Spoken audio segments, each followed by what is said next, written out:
Baik,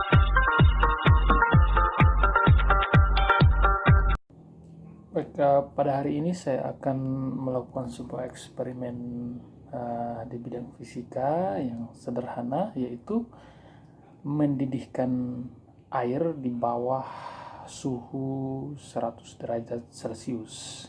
Nah, alat dan bahan yang digunakan yang pertama adalah jarum suntik. Ya, ini bisa menggunakan jarum suntik yang biasanya ada di tinta printer. Ya, kita cabut alat penusuknya yang tajam, lalu kita gunakan seperti ini, lalu kemudian kita menggunakan air dari termos yang panas tetapi tidak mendidih, kurang lebih 50-60 derajat ya. Ini air panasnya dari termos ya. Ini ya panasnya tidak sampai 100 derajat Celcius sehingga ini tidak mendidih. Lalu kemudian kita sedot airnya sedikit ya. Ya, ini saya sedot. Ya, kita tambah sedikit lagi. Nah, sekarang saya akan tutup ujungnya dengan menggunakan tangan saya ya. Ditutup agak keras, lalu kemudian saya tarik ya. Perhatikan bahwa air yang ada di dalam jarum ini mendidih ya. Ya, semakin kita tarik dia semakin mendidih ya. Jadi ini menunjukkan bahwa air dapat mendidih meskipun suhunya di bawah 100 derajat Celcius, tapi kurang lebih ya 50-60 derajat Celcius. Nah, coba kita tarik lagi ya.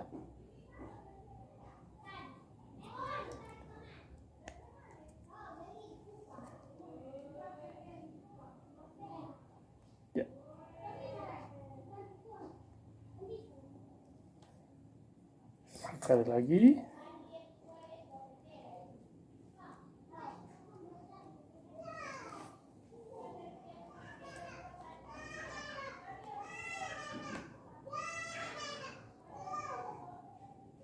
Ya.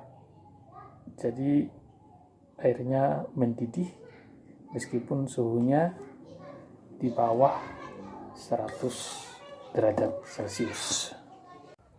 Umumnya kita melihat bahwa air akan mendidih pada suhu 100 derajat Celcius. Namun yang kita saksikan tadi ternyata air mendidih di bawah suhu 100 derajat Celcius.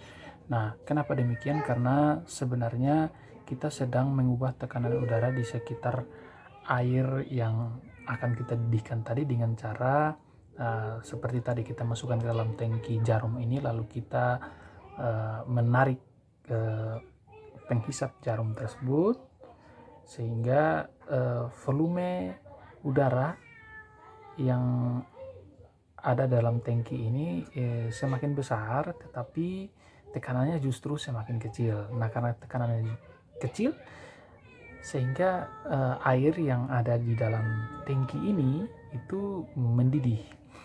Nah, mengapa demikian? Karena sesungguhnya ketika air mendidih itu ada satu variabel fisis, yaitu tekanan itu berpengaruh di sana, di mana tekanan uap air yang akan kita didihkan itu sama dengan tekanan udara di sekitarnya. Nah, kalau di udara bebas, tekanan uap dari air itu akan sama dengan tekanan udara bebas ketika suhu airnya itu mencapai 100 derajat Celcius. Nah, tekanan uap air itu kalau pada suhu ruangan atau suhu lingkungan biasa itu lebih rendah dibandingkan dengan tekanan atmosfer. Nah, karena itu untuk mendidihkan air maka kita perlu meningkatkan tekanan uapnya dengan cara kita menaikkan suhu air tersebut sehingga suhunya akan naik sampai tekanan uapnya itu sama dengan tekanan atmosfer. Nah, ketika sudah sama tekanan uap air dan tekanan atmosfer, maka airnya akan mendidih. Nah, sekarang yang kita lakukan adalah kita menurunkan tekanan udara di sekitarnya dengan cara tadi. Jadi tekanan udara di sekitar air itu kita turunkan sehingga sama dengan tekanan uap air panas tadi. Nah, ketika sama, maka kita melihat bahwa di sini airnya mendidih. Nah, jadi dari eksperimen ini kita akan mengetahui bahwa untuk mendidihkan air itu bisa dengan dua cara, yaitu dengan meningkatkan suhunya sehingga tekanan uap air itu sama dengan tekanan atmosfer, atau dengan cara kita suhunya itu tetap, tetapi kita turunkan tekanan udara di sekitarnya atau tekanan atmosfer. Nah, sampai tekanan atmosfer itu sama dengan tekanan uap air pada suhu tertentu. Nah, itu juga bisa kita lakukan untuk mendidihkan air. Nah, dari percobaan ini pun kita akan melihat bahwa untuk mendidihkan air di dataran rendah itu membutuhkan suhu yang lebih besar dibandingkan dengan ketika kita mendidihkan air di ketinggian tertentu, misalnya di atas gunung. Kalau di dataran rendah atau di sekitar permukaan air laut, kita membutuhkan suhu 100 derajat Celcius untuk mendidihkan air. Tetapi ketika kita di ketinggian tertentu, misalnya di atas gunung, maka kita mungkin membutuhkan suhu tidak sampai 100 derajat Celcius untuk membuat air mendidih.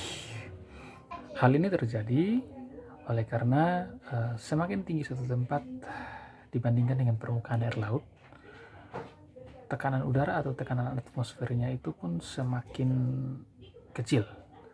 Nah, karena itu maka ketika kita mendidihkan air di dataran rendah itu membutuhkan suhu yang lebih tinggi dibandingkan dengan ketika kita mendidihkan air di tempat yang lebih tinggi seperti di atas gunung, ya.